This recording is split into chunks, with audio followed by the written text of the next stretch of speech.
Recorded live from the secret underground lair of Crimson Cowl Comics and Collectibles, this is the Crimson Cowl Comic Club Podcast.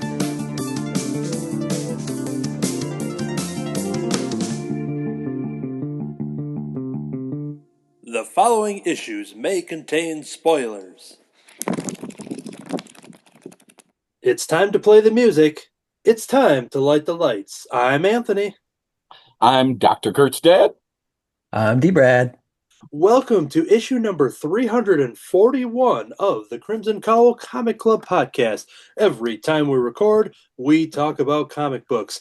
We won't have a club discussion on this week's show, but the next time we record, we're going to finally finish up issues 3 and 4 of the Uncle Scrooge Earth's Mightiest Duck miniseries. So we're hopefully going to have more of our club members available, so that way we can properly finish the reviews of that. Building anticipation. That's right. Yep. The series ended a while ago, and everyone's read them. Actually, my issue 4 is lost in transit because it was in a damaged package. So I haven't even read issue 4 yet. But by the time we get there, I will be caught up. This week's show, though, we are going to do weekly reviews. That's where we go back and forth, talk about the books that we've been reading, whether they're new, whether they're old. We're going to talk about them there. So let's do it with jumping into the weekly reviews. All right, first up for the weekly reviews, I am talking about The Muppet Show book that is published back in 1978. Now, at the time of this recording, we had just recently gotten the brand new Muppet Show special episode, which is acting as a backdoor pilot. It's got a lot of great ratings, a lot of great reactions, and a lot of good buzz, hoping that they will pick it up for a whole new season to bring the Muppet Show back proper. But I've been on a really big kick of the Muppets with the 70th anniversary last year, and then dipping into an anniversary this year for the actual show, and then diving into comics and this and that. And this was an item I stumbled upon through a Guy Gilchrist post. He had talked about the Muppet Show book, which I never knew anything about. So of course I just jumped over to eBay and scooped up a decent copy. It was very easily achievable. And so this is a book that came out in the second season of the show, or after 2 seasons were done. It is color illustrations that recreate the popular features and episodes from the first 2 years of The Muppet Show. To give all the credits, which are essentially credits for the show, because that is where all the material is lifted from. Produced by Jack Burns and Jim Henson, directed by Peter Harris and Philip Casson, written by Jack Burns, Jerry Jewell, and Mark London, Joseph A. Bailey, Jim Henson, and Don Hinckley. Creative consult by Frank Oz. Scenic designers include David Chandler, Brian Colgate, and Malcolm Stone, and executive produced for Henson Associates by David Laser. So those are all the credits on the inside of the book. And now that I'm thinking of it too, I wonder if some of those people, because it didn't specifically say the illustrations in here, but I'll start showing it off. So if you're watching us on, the book does fall apart because it's super old. So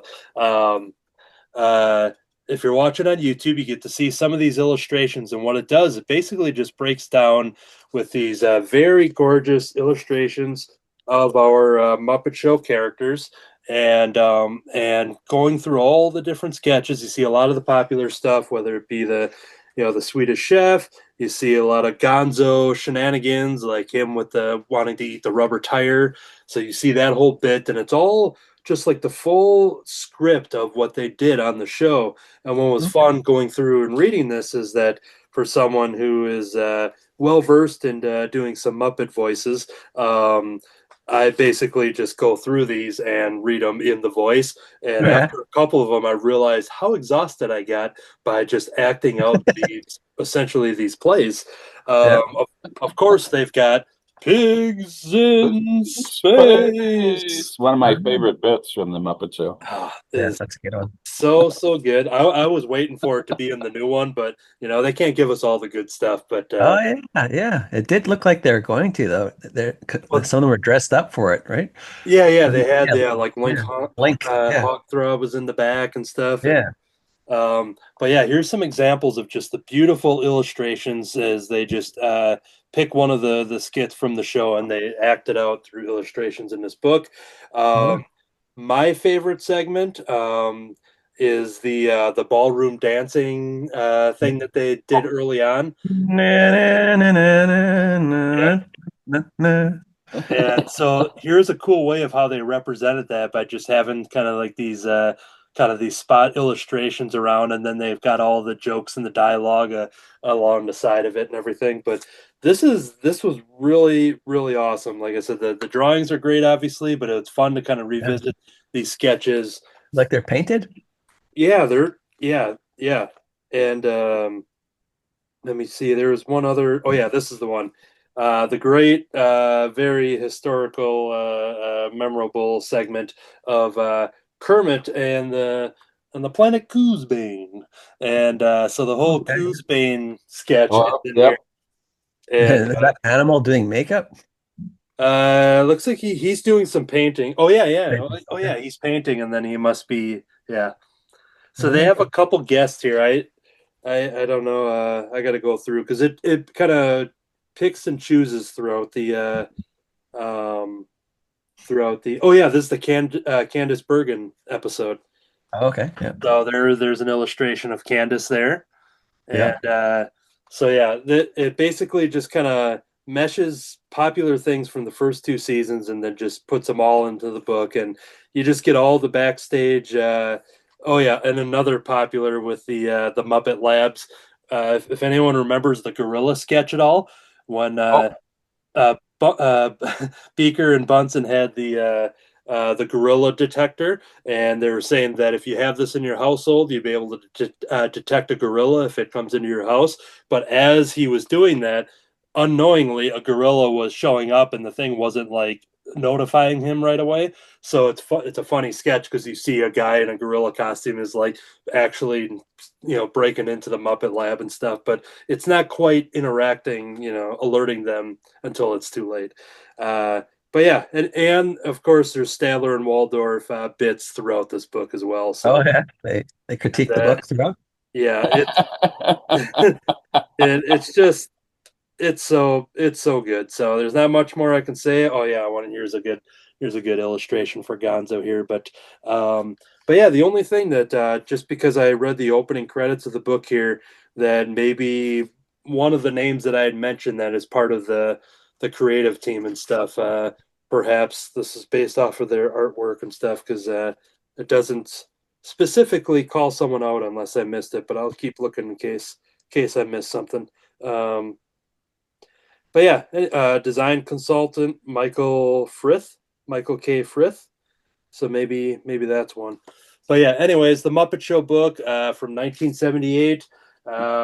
Definitely exciting just to kind of revisit Muppet Show stuff as we see the brand new special return on Disney Plus as well as on ABC the night that it aired, and crossing the fingers that we get more. All right. Yeah, for sure. Good. All right, we'll jump over to the next one. What you got, Dr. Kurtzstad? Well, people might remember that what I've been playing around with is finding comic series that were very short-lived and then disappeared from the face of the earth. Oh, perfect.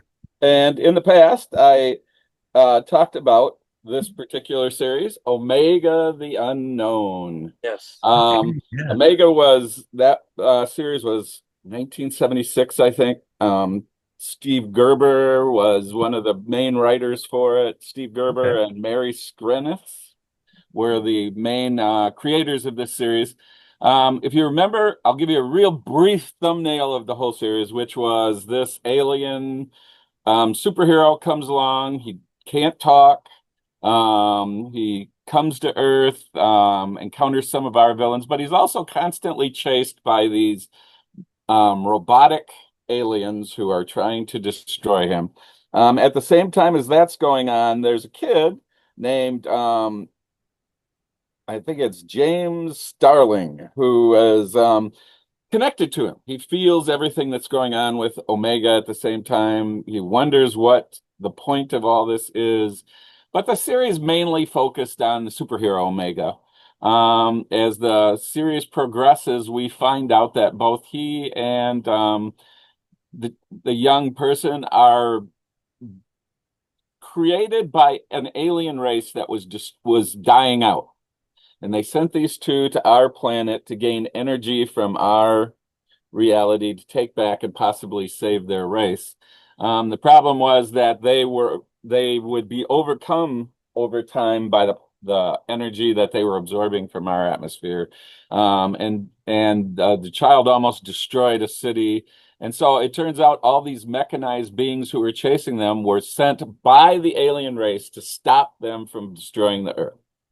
And the final end of both characters comes in a copy of or a issue of the Defenders, where they're both basically destroyed and the Earth is saved. Now, in 2005, we get a reboot, in essence, of the story by, let me call it up here on my tablet because it's easier if I do that, by Jonathan Lethem, who actually read the original in the 1970s as a teenager and was always kind of kept it in his mind. So he does a kind of telling of the whole story.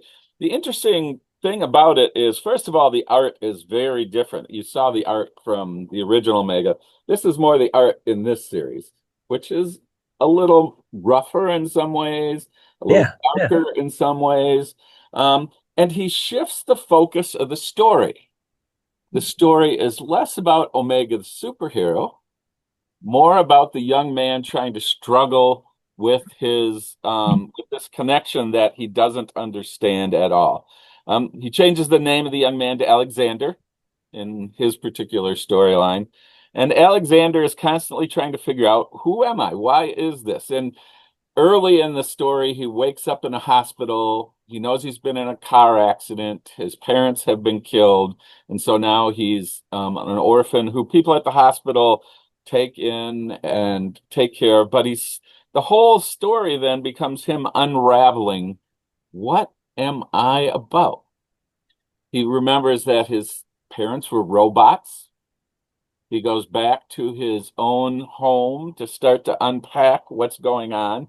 And what's happening along the way with the superhero is he's constantly being attacked by robotic sorts of creatures that are trying to get rid of him.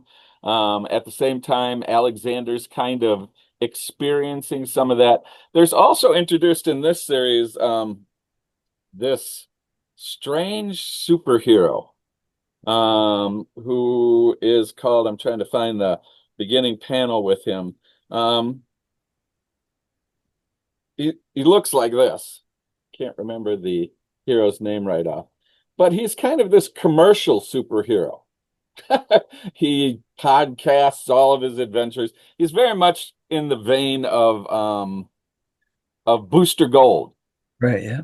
I'm going to sell myself online while he's doing all these things. And so he gets wind of this other superhero and he wants to find out what he's about. And he wants to somehow be able to copy his powers, to take his powers for himself. Or otherwise use him to advance his own agenda. There's a very there's a more cynical view of heroes in this comic than you normally find. And so the whole series then, as it unravels, it turns out rather than the aliens sending their creations here to somehow survive for themselves, their race has basically been destroyed by an invader, by a mechanized kind of assault from another alien race. And they send these creations here to preserve our race, to protect us from the alien race that's coming. And so the story kind of unravels then about how this all comes into being. I'm not going to give you the end because the ending is interesting, how it all finally resolves itself as people begin to turn against Omega because the robotic army sends in people who talk about how he's doing terrible things. They begin to convince people that he's a threat to humanity rather than someone who's here to help us. And at the same time, the young man is discovering all this. And in the end, finds out something very particular about themselves. And the ending is very different than the original Omega. The original Omega ends with James and Omega both dying and being taken away. But that's not how this one ends. Instead, it ends in a very different way. And so I found it really fascinating to compare the two, to read the two together. It's a really new presentation of exactly the same comic. But in the same way, at the end of 12 issues, or 10 issues in this case, it's done and disappears. Again, especially the way this one was set up, they could have continued with this storyline, but chose not to at the end of the story. I'm not exactly sure why. In fact, Lethem won a Eisner Award for this series, so you would think that this would go on. But at the end of the series, it is just done. We get kind of a, this is where it might go sort of thing, but nothing else at the end. So again, I think a very interesting story. I have to say I like the original Omega better than the reboot in 2005.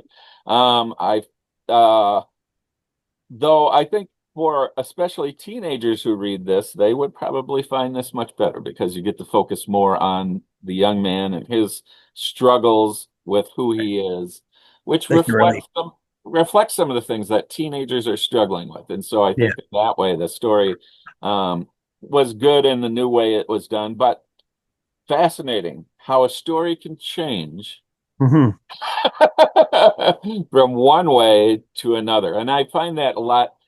I also am fascinated by television shows that have been reproduced over time in different ways. So you had the original Battlestar Galactica and then the later Battlestar Galactica. The first one's very hopeful and looking forward. The new one was very dark and filled with betrayal. Stories can change really radically over when somebody redoes the story, and you see that in this case. But again, something that could have gone on, but suddenly just, okay, we did it once, we're done. And the one that you just talked about is like, what, 20 years old already, right? Yeah. Said about 20 years old at this point, Okay, and they've never tried to bring him back since? Not since that. Okay. The last. It was kind of Lethem's both in some ways I think it was him honoring the earlier one, but also and in fact Gerber was at first was not gonna sign on to this because he said he ruined our original story. But as they talked more and more, he said, well, maybe a new age, it needs a new sort of so if you get a chance, it's an interesting comparison if you can read both of them. Okay. Cool. All right. We are going to jump over to D. Brad. What you got? All right. I'll start with Donald Duck, but this is from the Carl Barks Library Collection from Fantagraphics. And this is something I've been collecting. Usually 2 volumes come out a year. And so often around Christmas time, they'll take the 2 volumes and put them in a box collection where you can get them. So sometimes I get them that way, sometimes I don't. I got too impatient because usually it's the 2 books from the year before that come in the box one. And so I got too impatient because they didn't release them in chronological order. They released them all over the place, kind of like in the middle, and then they did like later, and then they do before. Kind of go that way. And so finally, they came. Volume 1, 2, and 3 finally got released in 2025 and 2024, and so I got these ones for Christmas, and so I was so happy because I can start reading from the very beginning. And this is the very first Donald Duck comic book story by Carl Barks. Okay, yeah. And so the series is just either it has to have either he wrote it or drew it. And so it does have the original cover in it. Donald Duck finds the pirate gold. And it's not drawn the way the story is. It's this one kind of has like a modern setup. You'll find that with the kids graphic novels that come out, they will be like three rows usually. Okay. Mhm. But the later probably I think even starting volume two, then they'll have more art, more story as they go to the four rows instead. And so the art will be a little bit smaller in those ones. But um, the villain, the very first villain is Mickey Mouse's arch enemy, Peg Leg Pete. Oh, Big okay. But he wasn't, Yep. yeah, but he wasn't Peg Leg here, even though it's a pirate story. He's wearing he's got boots. All that, so he's okay. And then the later story, which Karl Barks didn't do very many of, is a Pluto story. Uh, it's called Pluto Saves the Ship. So it's how his version of Pluto Okay. looks exactly like he's supposed to look. Look, That one's just like it's it's one of those characters that really doesn't change much as artists draw him. He's usually pretty much the same. Yeah, and, yeah. and with the stories are like the Donald Duck ones, your standard comic book, 20 to 30 pages, and is the Pluto No, okay. Longer. the Long, Donald Duck story was like 64 pages. oh wow. Okay, Yeah, yeah. I first suppose yeah, issue. some of those would be bigger. And then Yeah. like Pluto, is that just like a backup story or is that still like another like Pluto, one? Pluto would have been a backup story from probably like, like they had a collection called Walt Disney Comics and Stories or Disney Four Color Comics. There'd be a few characters. I don't think Pluto necessarily had his own book at that time. Okay. In the back, before Donald Duck was in a comic book, he was in dailies. These are the Okay. daily strips that were plotted by Karl Barks, but the artist back then for the comic strip is Al Taliaferro. I think that's how you say it. I may have said it wrong. What I also enjoy about these is there's like history in the back, talking about the stories Oh, uh, okay. and telling you a little bit of the history of them. They do have like the modern day warning that there's stereotypical depictions of people. Okay. Mhm. And it does let you know about that. And so, which I appreciate when they do that rather Yeah. than taking it out or changing it. Mhm. Like to like to see the original art. Um, and so, what was I gonna say finally here? So there's now 29 volumes, Ooh, and there's gonna be one more, I think 30. There should be 30 in total, and that Wow. so I should be They able to got a have lot of reading. yeah, a lot of reading. Yeah. and do you have all of them at the moment? I have one that just released that I don't have yet. I think that's volume 29, and I don't think 30's come out yet, but it should be coming out this year. That's awesome. Yeah, so I had I'm to step off happy. cam. Well, I had to step off camera because I was in the middle of reading this Donald Duck issue that I got Ah, on the back Oh yeah, issue bin. yeah, I had a bookmark in here because then I was called away. I had to do something, so I stopped at one of the yeah, stories. But so mhm, I've been reading some Donald Duck myself, and yeah, even though this is a Christmas story, I'm figuring yeah, I better read it now rather than yeah, waiting the rest of the year. So yeah. But you can. I do have other collections of Donald Duck that Fantagraphics has put out called Disney Masters series, and it has like Super Goof issues. It's got Mickey Mouse issues and Uncle Scrooge and Donald Duck. And even though there is a certain way the characters look, you can tell often who the artist is um, based on how it's drawn. Um, And so back in the day when they made those Donald Duck comic books, the Carl Barks comics, nobody knew who his name was at the time, and because they didn't give them credit. Oh And yeah. so, but there was like a fandom that came around calling him the good duck artist. And so Okay. they wanted to find out who is the good duck artist. Good duck artist. Yeah, the one who stands out among the other ones. And so it could have been like the 60, like after he retired, it could have been when they finally revealed who he was. And then a bigger fandom came, and then he started making money just painting the the scenes and covers and selling like oil paintings of the characters. Yeah, I Yeah, know when I read some old Archie books that I'm always yeah, looking to see who the creators are on those strips and yeah, stuff, but then yeah, you yeah, just don't see the names anywhere. yeah. Sometimes I think now they correct that when they Okay, put them in the the new fact volume. the They correct that. facsimile Yeah, stuff. when they know. Yeah, Yeah, yeah. I always love to f know who the artist is and the writer because you go, oh yeah. Then you kind of get to know. Okay, I can tell who drew this one now. I can tell who drew this one.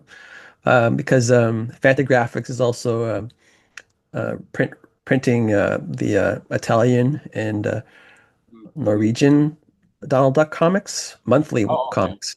Yeah, so they're coming out now from Fantagraphics, and I think Dynamite's doing some Darkwing Duck and what's the other DuckTales that they have the license for that. But I'm kind of surprised that Disney doesn't have Marvel do most of them. They go to other companies. Yeah. they'll do that with like the Disney villain books that have been pretty popular the last couple of years. Yeah. They're all done Yeah. by Dynamite and stuff, and Yeah. Right. Yeah. but Yeah.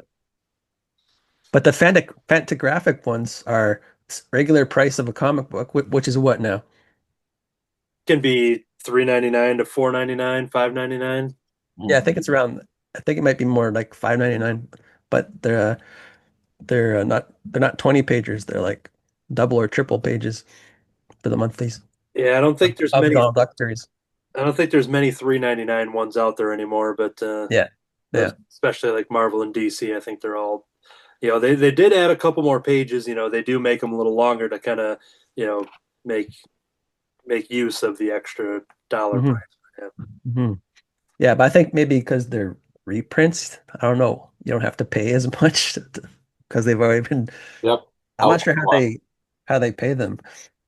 Yeah, and if people are wondering, too, if you're paying sometimes, $5.99 for some of these books, or you can just Hmm. buy Rice Christopher, and these are $5 each, just five even dollars. So Nice. I eat the tax within that. It's all embedded into the price. So Oh, it's put into the price. That's good. yep. Yep. You just have a $5 bill. That's all you need. I've never had to pay for one of those because my mother-in-law buys them for me for my Yep. birthday or something. It's especially nice now that the penny is no longer a Hmm. Oh, workable. you finally got rid of the penny. Yeah, we got rid of ours a while ago. Yeah. Here I was going to make my next book the $5.01. So Yeah. Yeah. All okay, right. I'm done. good. Next. Yep. So yeah, moving on to the next one here. This is something that very excited for. This is Sketch Bear #1 by our friend Jamie Cosley. This has a cast of characters who are all prepping their entries for an art contest. This will be, a spoiler-free review and everything. And D. Brad, you haven't gotten your hands on this yet, have you? I have it ordered, but I haven't got it yet. No. Okay. But yep, this is spoiler free. Is basically just an advertisement to have people check it out from Jamie Cosley, and I can find him online, Facebook and Instagram, and jamiecosley.com. But this book is all of his original characters, and they're all prepping for this art contest. And you have what Jamie.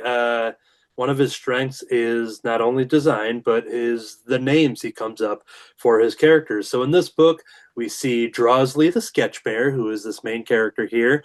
We have Melvin Crow, Marker Mouse, Tracy Paper, Thermos, Jackson Macaroni, and of course his dad, who is Mayor Macaroni, and Digital Duck. So those are a list of some of the characters. We got Melvin Crow on the back there. D. That Brad. digital. That's not digital duck. That's Oh, macaroni, yep, right? Jackson Macaroni. Yeah. So yeah, just to give an idea of his art style, which D. Brad also showed off. Subscribe to us on YouTube, Crimson Cowl Comic Club, to see some of this. But yeah, this story is about Jackson Macaroni, who is being urged by his dad as a reminder to enter the art contest. And I'm fairly certain that Mayor Macaroni himself is I think he's the judge or he's running it of some sort.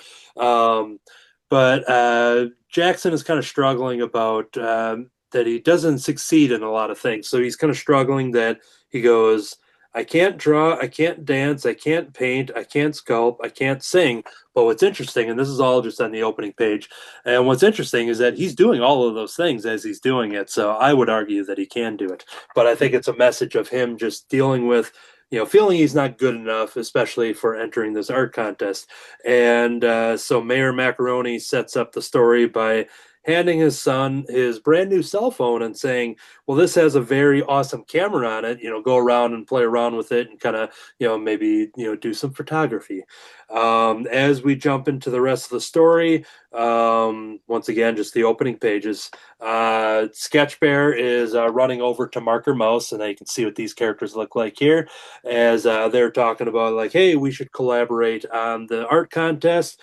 You've got the character of Digital Duck who shows up in our story, and he's kind of playing a villainous role.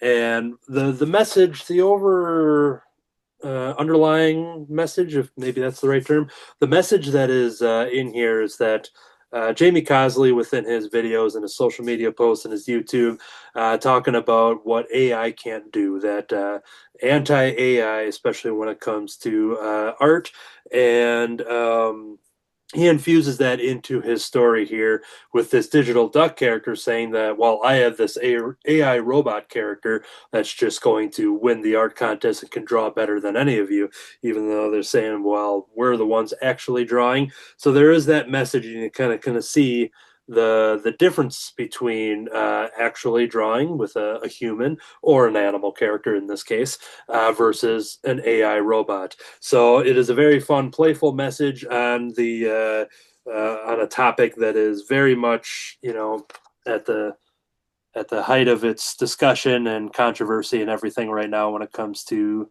all of that stuff. But Jamie Cosley is an excellent cartoonist and obviously 100% draws this stuff with his hand and with his talent. And that's what this book is all about.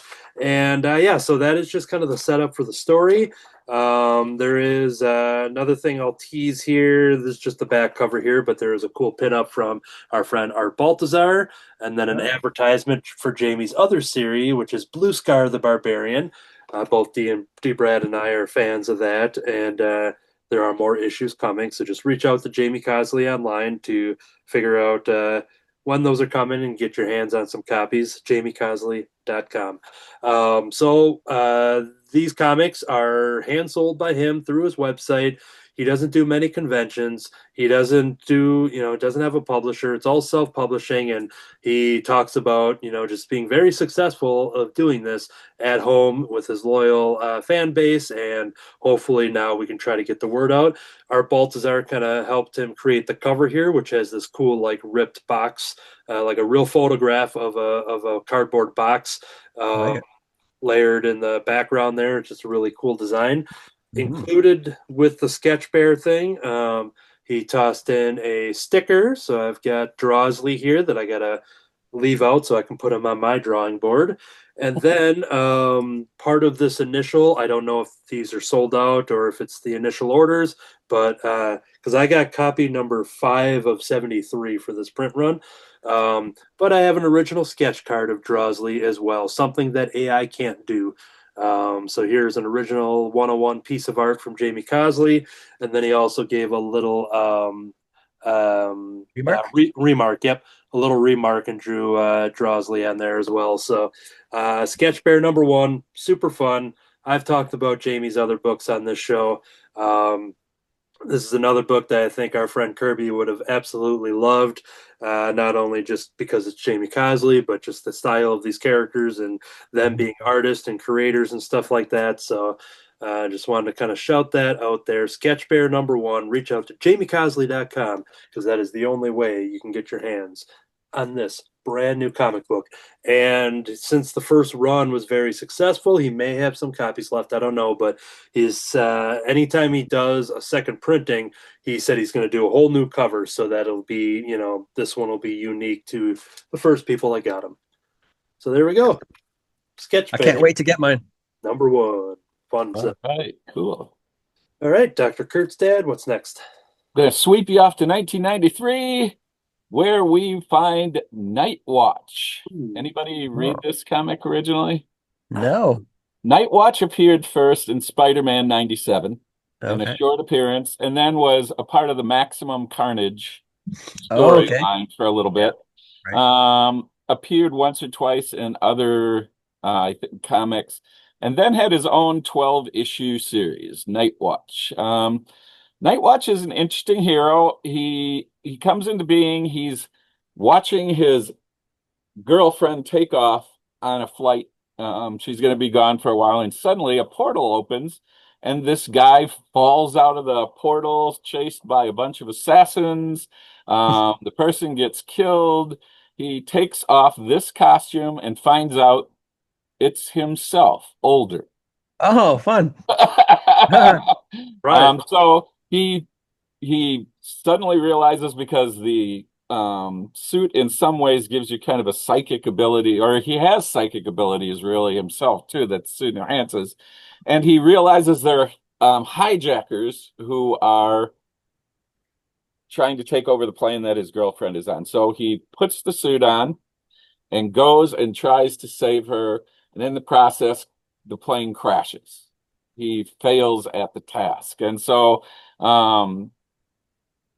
now terribly upset because of what he did, his misuse of the costume, and the fact that if he keeps using this costume, he's gonna end up being a person who pops out of a portal and dies to a bunch of assassins.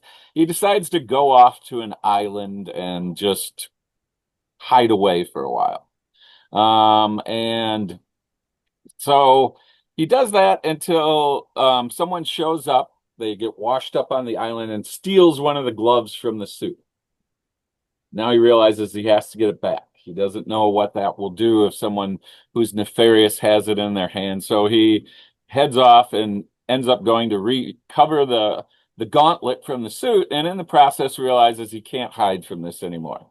The suit, basically, just a quick sense of what it does. It enhances his strength and agility and reflexes by using his adrenal gland. It forces his adrenal gland to produce more quickly, so he gains kind of a temporary sense of all these advanced powers, but it'll also wear him out if he uses it too long. The cloak that's on it is psychically controlled, so he can use it to lash out at people, just having his mind control it. And it serves as armor basically as well. And so he goes through the process of fighting some criminals, but eventually stumbles on the group that is creating the costume. Remember, it's from the future that it comes back to him. So now he finds the group that is creating the costume. Also finds his ex-girlfriend is a part of the process of doing this. She wasn't killed in the plane crash. She's alive, working for the people producing this costume. And so then what we have is the story of him unraveling the whole production of the suit, what it means. He finds out that at first it seems the person creating the suit is a villain, but there's a twist in that that takes us in a different direction. And so then it takes us through the whole rest of basically his life, because he knows in the end he will die. But he chooses that path, and I'm not going to give it away, for a very important reason, and carries it through. Again, I think this character could have been a really interesting character in the Marvel universe. There are various conflicts in his own life and his own struggles with the powers he's using that I found pretty interesting in the story. Strangely enough, he does pop up again in 2015 in She-Hulk. I probably read it then, because I definitely would have read him. It was the February 2015 issue, Volume 3 of She-Hulk number 12. Okay. So he shows up in that again for a very brief time. We find out that he's kind of been hiding away and not using it, using the nanotech, because there's also nanotechnology in the suit that allows it to repair itself very quickly, also helps him to repair himself very quickly. So that's also a function of the suit. So he's there for that issue and then kind of disappears again. Now, why do you think that Nightwatch got the axe by Marvel Comics? Maybe something to do with the creator rights. That's my guess. Well, you're close. Okay. He looks too much like Spawn. Yeah. They decided he was too much like Spawn, which when I read it, not really, but too much Well, like I Spawn, guessed it. we can't I did guess really. it. I did guess it, but I didn't think it when you first showed it. I only guessed it now. Yeah, so that's why he really didn't get to go ahead. They did allow it to kind of play its way out and what happens to the character, but there are so many characters in comic books Yeah, that look like other characters. exactly. You can Why even would like you say tweak them a just bit. yeah, why would you say, well, it's too much like Spawn, we need to deep six this character? I'm not Mhm. sure that's a really good reason. I thought it was relatively well written. The Yeah, I interactions like the of premise. characters were very interesting. Yeah, the time stuff was an interesting drawing in it. But we only have a short run of poor Nightwatch. But I think if you can find it, I could not find all the issues of Nightwatch. Even Okay. um going through I went through Amazon and looked for Uh, hard copies. I went to Kindle. Kindle doesn't carry all of the issues of uh, Nightwatch, so it's really tough to get I all have the the Nightwatch. I have the Marvel app for comics. I wonder if it's on there. Yeah. I'll look. I wrote it down. I wrote it down on this pad here. Okay, there you go. Nightwatch, Marvel. So, interesting Doctor, comic that doc- didn't get. you've got your own Dr. Kurtzstad stationery, I see. Yeah. Yes, a note from Doctor. You're gonna have to send me some of Okay. Take a while. I'll have to write it on everyone. that. So, Nightwatch, 1993. All right. Interesting comic. Okay. Cool. Now, Yeah, now I'm I'll check curious that because out. I definitely would have read his appearance in She-Hulk because I Mhm. have all those. So I'm wondering if it was done. I forget what era of She-Hulk, if that was the super comedic one with the law firm stuff. So I could I see don't. him. No. I don't think it is. It's. I finally found. I think the omnibus version of what it's Yeah. in. Because I tried to just call up that issue and Marvel didn't carry it separately, but it's in I think it's in because I haven't had a chance to look it up yet. In calling it up on my tablet now, which never runs fast enough. Um,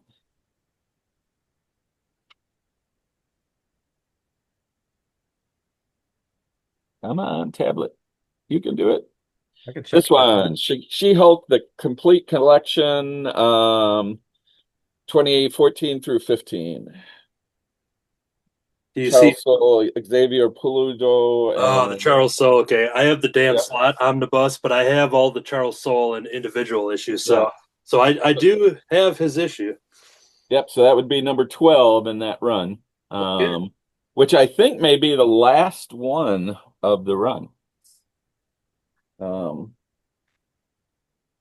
Okay. All right. Jumping over to D. Brad. What you got next? All right.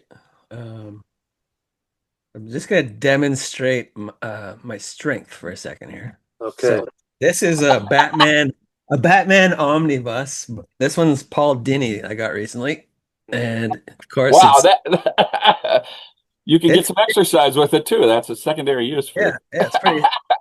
And then I got um the Warlord omnibus, and it's thicker, but But it's super but light. super Yep, light. wait, yep. Yeah. Okay. So I said, why is it so light? And then I went through it and I go, oh, I see. It's different kind of paper. So it's not like thick, like glossy paper, I assume then. It's thick Okay. but lighter. Um, and so what it does is it's made for comics that were made in the 70s, 80s, on the newsprint, right? Right. Yeah. It's like a hybrid paper that feels like newsprint, but I don't think I think it's like not going to turn yellow Yeah. like it would, but it really suits. The colors just Oh yeah, really pop work. out. Yeah, it really pops. And so I was like, hey man, I wish that they did this for other ones. I don't know if it would work for the digitally colored modern comics, but it definitely works for the old style. And so yeah, I was happy with this. I always wanted to have a Warlord collection. I remember it when I was a kid, growing up, and I would get the odd issue every now and then, and it's a sword and sorcery Mm, um, genre, and I think it came out 75 was like a special issue where DC would try out characters. And it was called well, I think DC's it was called First Issue Special is where he first appeared. And then it led to 2 issues of a regular series. And then 8 months later, issue 3 came out. And then it ran, I'm pretty sure it ran into the 80s, and there's been a few mini series throughout the years, but um, it's drawn and written originally by Mike Grell, Yeah. who many people know from the well, he even looks like Green Arrow. yep. So, uh, that very, you almost think that is the same character based on their looks for sure. Except he's got white hair, the Warlord here, and Yep. he's a pilot, and in the Lieutenant Colonel Travis Morgan is his name, and he crash lands. He's like a spy, and he's flying somewhere over Russia, and then he crashes into um, like those old Edgar Rice Burroughs stories Oh, where there's a new world, I mean an old world in the core of the earth. right.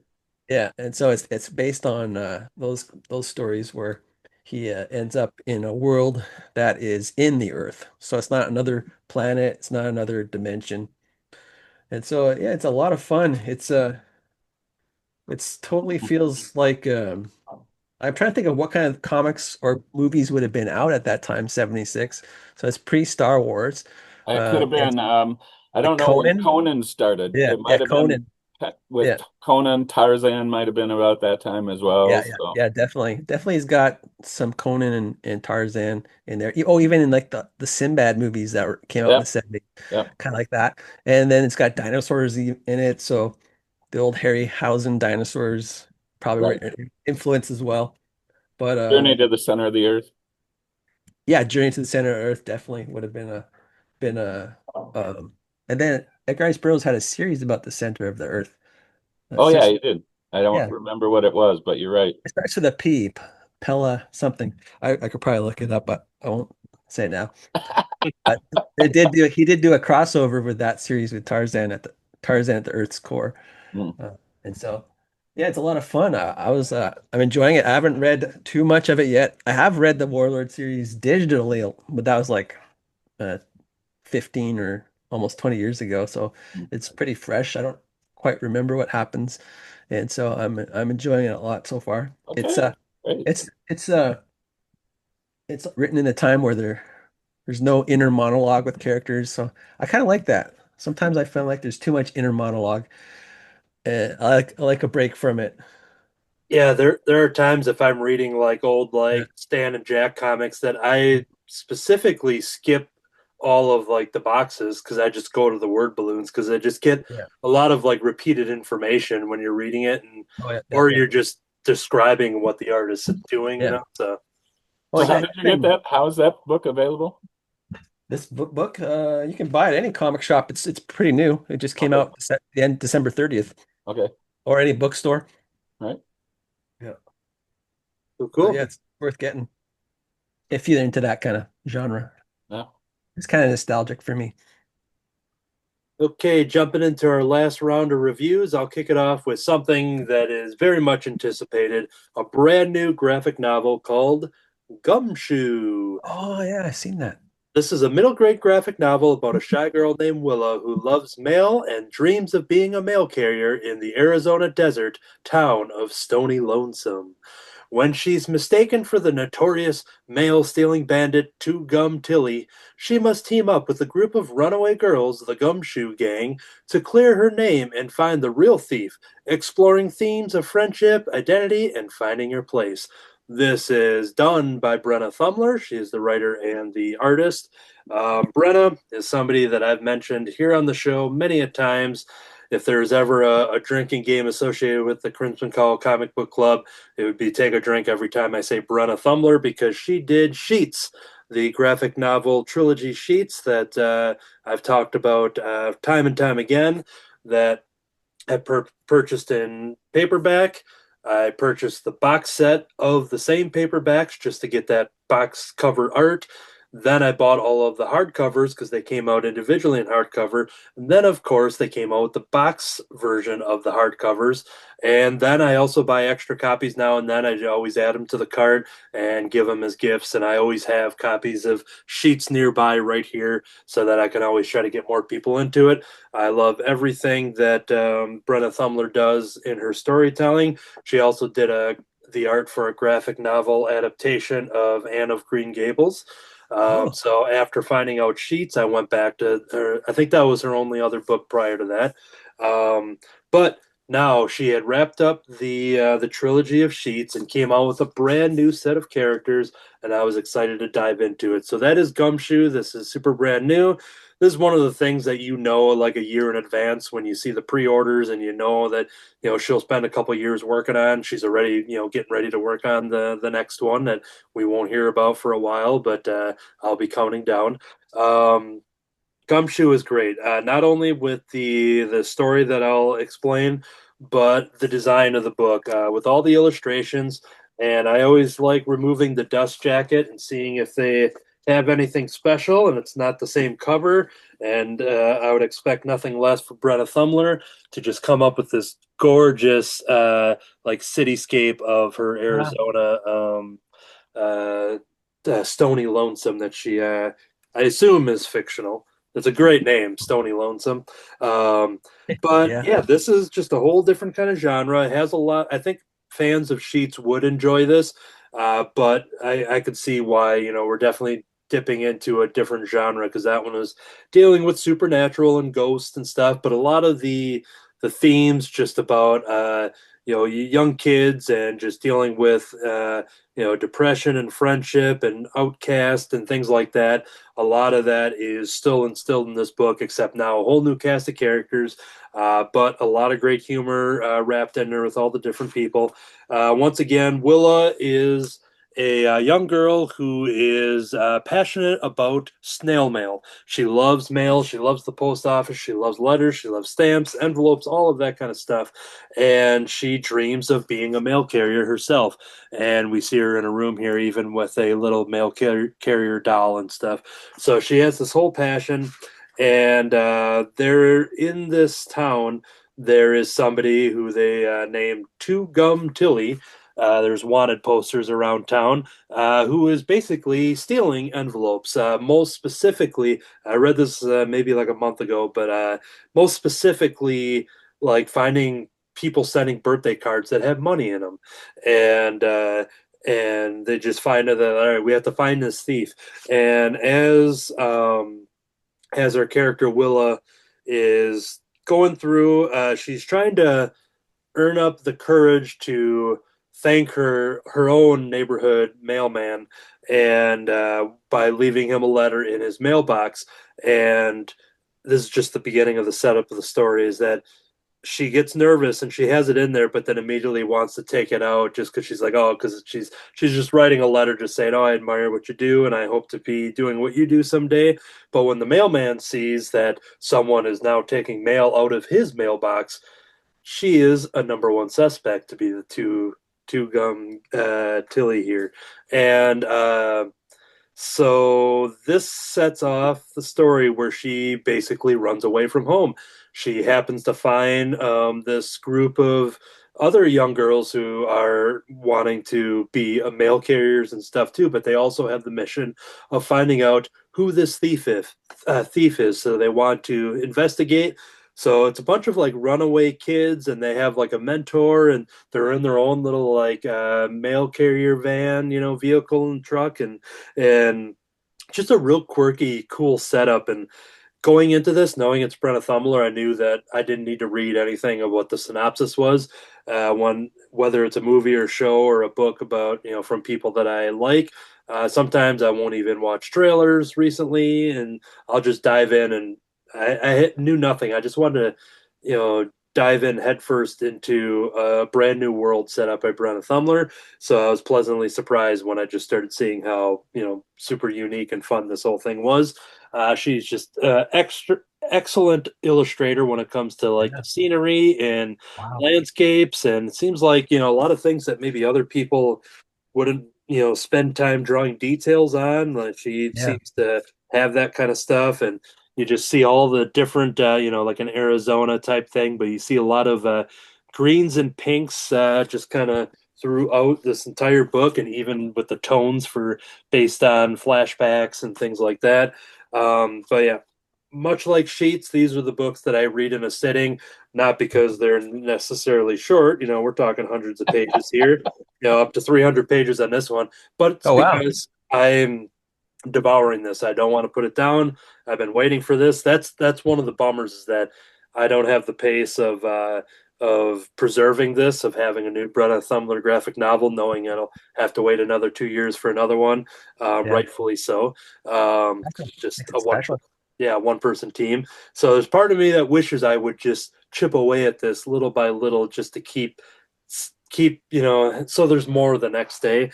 But I'll definitely be rereading it, because every time a new Sheets came out, I would then reread the previous book. So I've read these multiple times, and I'll do the same with Gumshoe. Very, very good. But it does overall have like a fun little mystery element to it. Obviously with Gumshoe, but so it's just a very unique book that I can't really describe what else it's really like. And I love it. In addition to Brenna's books, she's been doing a lot of cool stuff on her website. Where she have limited drops on some original art. I've purchased a lot of these. I don't have them right here, but she does these lunchtime doodles and or lunch line doodles, and basically drawing these small little cards. They're original cards. When Sandwiches. You, the customer, goes through and you choose your main course and your size and your dessert. And cool. And basically she draws, it's like an a la carte type of thing. And neat. She'll draw like a school lunch menu. And I have 3 or 4 of these already. She did a Halloween themed one. I bought one that was a Gilmore Girls theme, because she's a huge Gilmore Girls fan, as am I. And so I've gotten some original art from her throughout the years. She's dabbled in designing these little keychain ghosts for her Sheets series. So I have a bunch of these little ghosts. I think our friend Kirby had gotten some of those as well, if I'm not mistaken. That's another one of those that I would, I'd talk about her so much, and then, all right, there's a new link or a new deal, and send it over to Kirby, and you would jump in on that too. But most recently, to gear up for Gumshoe, is that she's never made stickers before, so she had a very limited run. So the characters of Gumshoe are all presented in these stickers. And once again, just kind of a limited experiment. And the language and the terms and stuff that she has in here are great. Just in this one, it says, "Giddy up, chickabiddies." So it's just like, she just has all these fun, like, all these little slangs and all these just very specific to like cowboy western type of things, and like I said, our main character Willa, she is an accidental outlaw. So there she is, with the mail, that her own letter that she stole back, that she's now assumed to be a thief.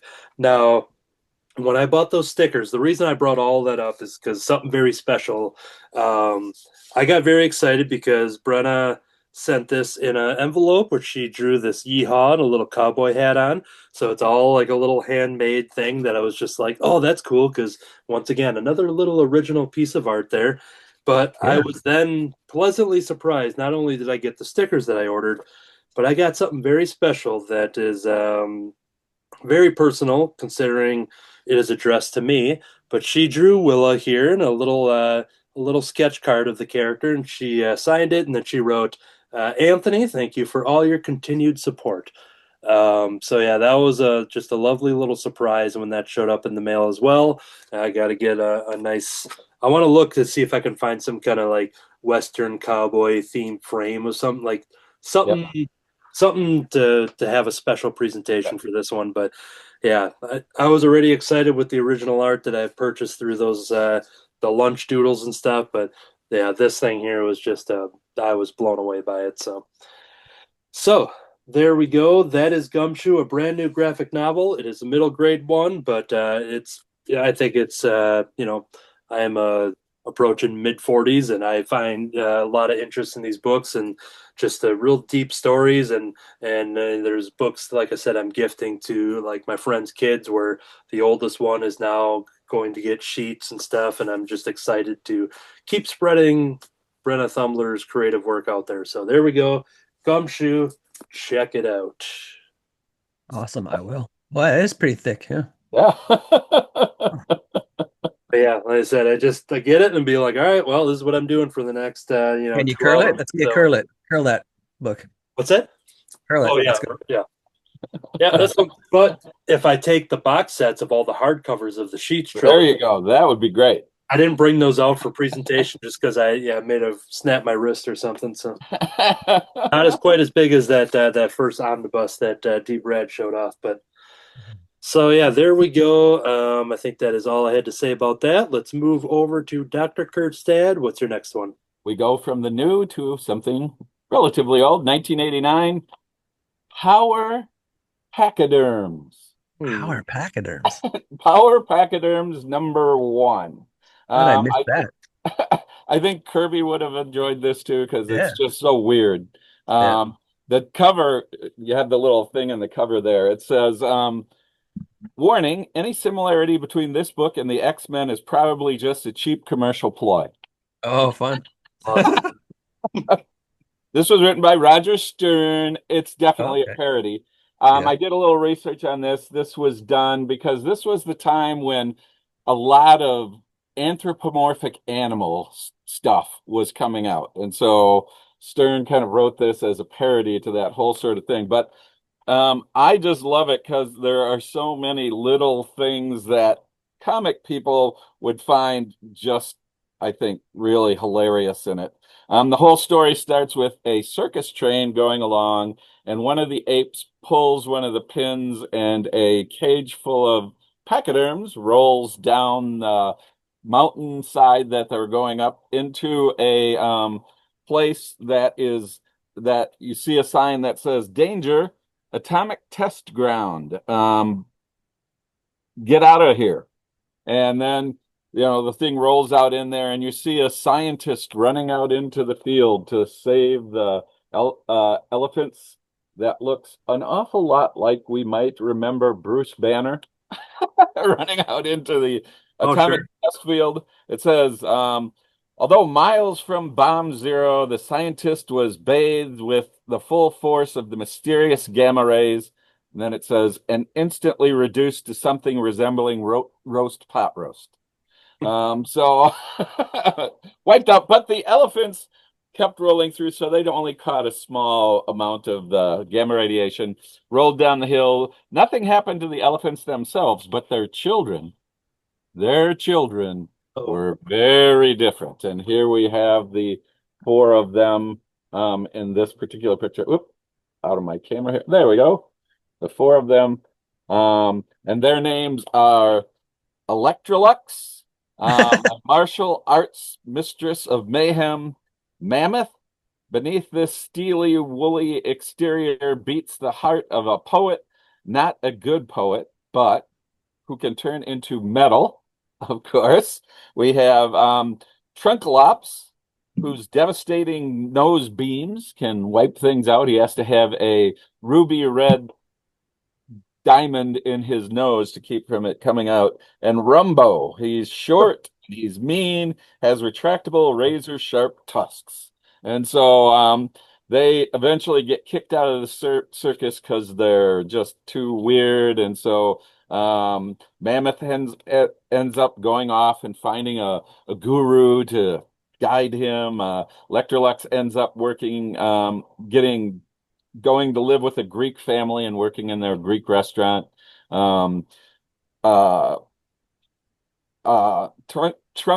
ends up going off to an orphanage and lives there for a while, following the, of course, X-Men characters.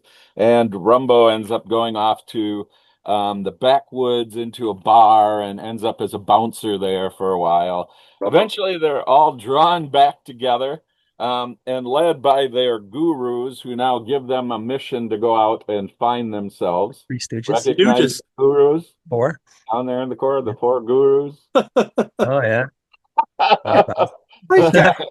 So they go end off as the Three Stooges, send them off, the Four Stooges, to prove themselves. They find their own, they found their own little academy where they work out in their own sort of danger room here. And eventually they end up finding their main nemesis, the Brotherhood of Evil Musicians, led by Clarinetto here. This is fantastic. And then his group of musicians, you might kind of recognize who they're based upon. Got any ideas there? I don't know. They are based upon, I made a note here to remind like a real band. They're based upon Madonna, okay. Willie Nelson, Bruce Springsteen, okay. Prince. Yeah. Okay. I was thinking like a group at first. Okay. Yeah, Cyndi Lauper. Yeah. I thought I could see the Cyndi Lauper one, but yeah, I was thinking of a group. And of course, we have their basic defeat at the end, and Electrolux eventually turns into Phoenix within the thing, and eventually they go and beat up their gurus, who are totally useless.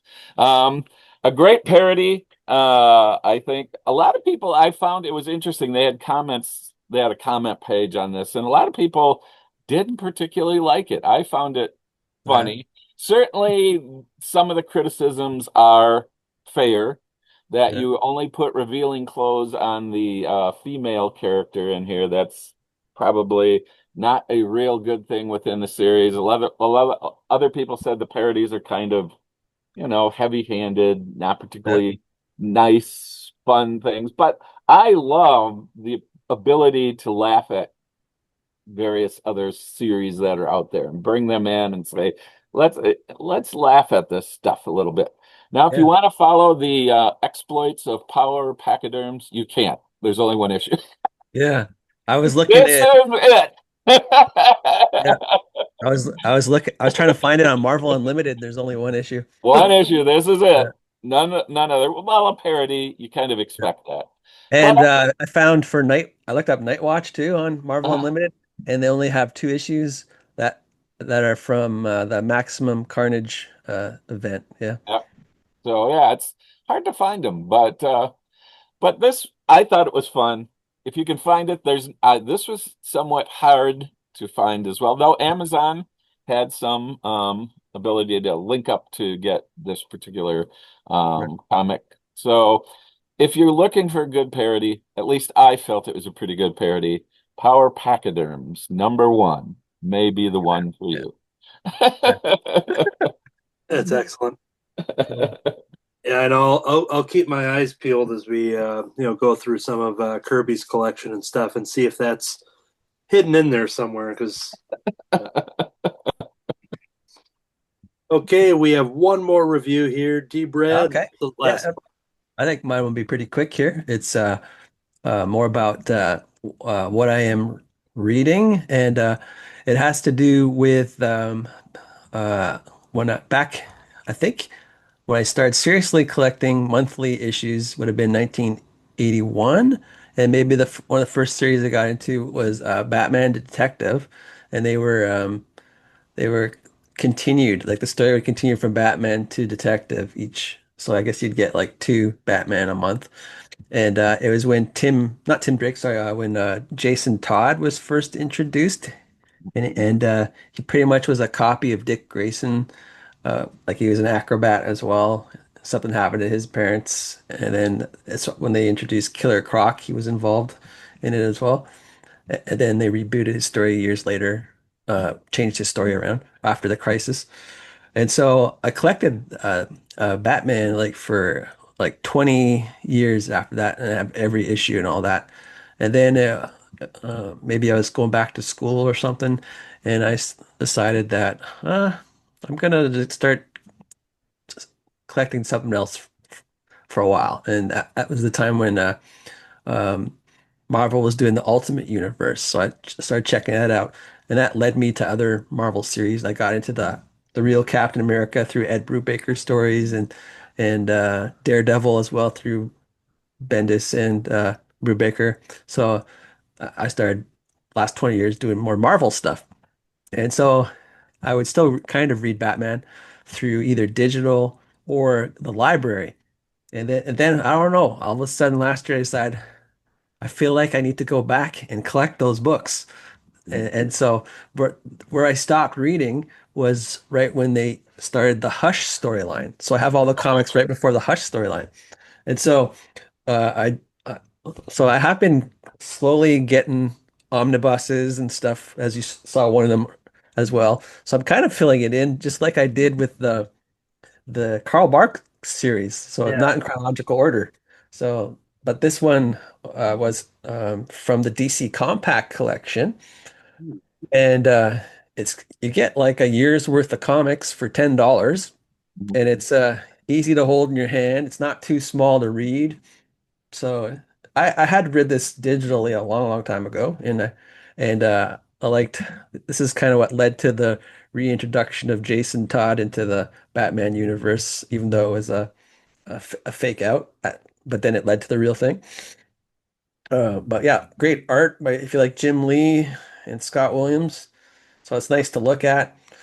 When I finished reading it, I go, that doesn't make any sense. That's kind of like a anticlimactic ending. And then I don't even, what happened to the reveal with Jason Todd and all that? And then I realized that I accidentally skipped a whole chapter. Oh, So, so then I went back and oh, okay, all right. There's Yeah. a lesson for you, children. Be sure you read the whole book. Read the whole book, or else so it makes sense. Yeah, yeah. It's like yep. it didn't end the way I remember it. I'm trying to think if I think I've definitely had that with like TV shows that if I'm watching Yeah, it just on, a streamer or something and just being like, wow, that was a really weird ending. Oh, I have another episode I didn't watch yet. Like yeah, it's like a yeah, series finale. I'm like, that was kind of lackluster. yeah. Oh yeah, the series is pretty good. They've got it's like I guess manga book style is kind of the idea to, and they're trying to do storylines that have like kind of an Yep. ending. So you can get the Watchmen, you can get some of the standalone Batman series like the Long Halloween and um, um, Gotham by Gaslight. I didn't buy those ones because I already have those ones because they're from the time period when I collected. Yeah. And then DC is also doing they're following the Marvel example with the affordable collections, like two-year collections, Okay. the Epic collections. Okay. Yeah. I have of so I collected the Captain America. I think that some are up there. of that, and now DC's doing that with their collection. I forget what it's called, but they're doing some Batman collection there, but they're doing all the ones I have from the 80s. I'm not the person who I'm not gonna buy a trade paperback collection of a comic book I already have. I'll go back to the comic book. Yeah, but yeah, it's kind of fun going back and seeing Yeah. what I missed. But yeah, make sure you read carefully though, folks. Support, let's support. Public service announcement. Yeah, this is our PSA. Yeah, little PSA thing here, Anthony. Trying to give me some homework now. Okay. All Yeah, so that is going to do it for the weekly reviews as well as our show. We'll give you some plugs here, which includes a quick advertisement for an upcoming convention, because I will release this before it. But first, go to crimsoncowl.com for info and original webcomics. And if you want to buy some of the physical comics that David Gloyd does, you can always reach out to crimsoncowlcomics at gmail.com.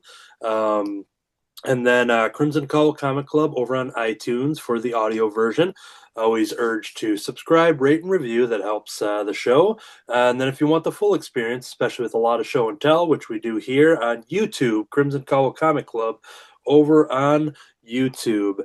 And in the feed for our YouTube video that you will also find recently the specials that we did for our friend Kirby that we lost in December of 2025. You can go ahead and check out our the Crimson Cowl Comic Club version of the Kirby Club, where we all read books that he would have enjoyed with characters and genres and things like that. That is available over on the channel. And then we also had Under the Cowl special that David hosted along with myself and some words from our friends and a nice backstory and tribute for our friend Kirby. So definitely check those out, as well as I'll continue to advertise Under the Cowl of MS, which was Kirby's channel, for hours upon hours upon hours of material, not only stories, but with reviews and fun unpacking videos and things like that. So it's in my lineup for the plugs here, and that will remain there as I continue to plug his channel there. So Under the Cowl of MS. My comic books that I held up earlier, you got Rice Christopher, the Wednesday afternoon special. You've got the Pineapple Holiday special, and the most recent one, the Crispy Canadian special, which I Yeah. happen to see is over D. Brad's shoulder there. There we go. Those issues, those are all self-published comic books that I write and draw, color and letter and all that stuff. And those are available if you want to email me, latchkeykid@gmail.com. That's LAATSCH kid, latchkeykid@gmail.com.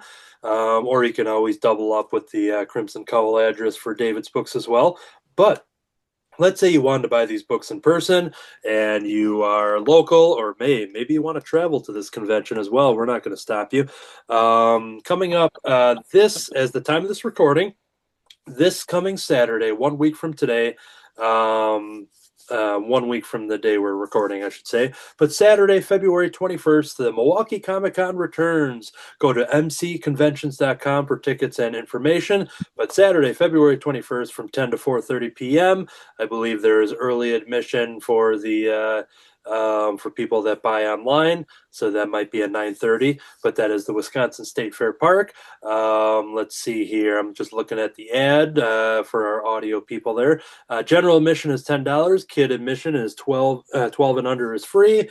Over 200 vendors and artist tables, which include myself, David Gloyd, and Kurt Schub. So under the Crimson Cowl Media banner, we are listed, and I'll be representing Cartoonist by Night as well. And we will be having all of our self-published comic books there.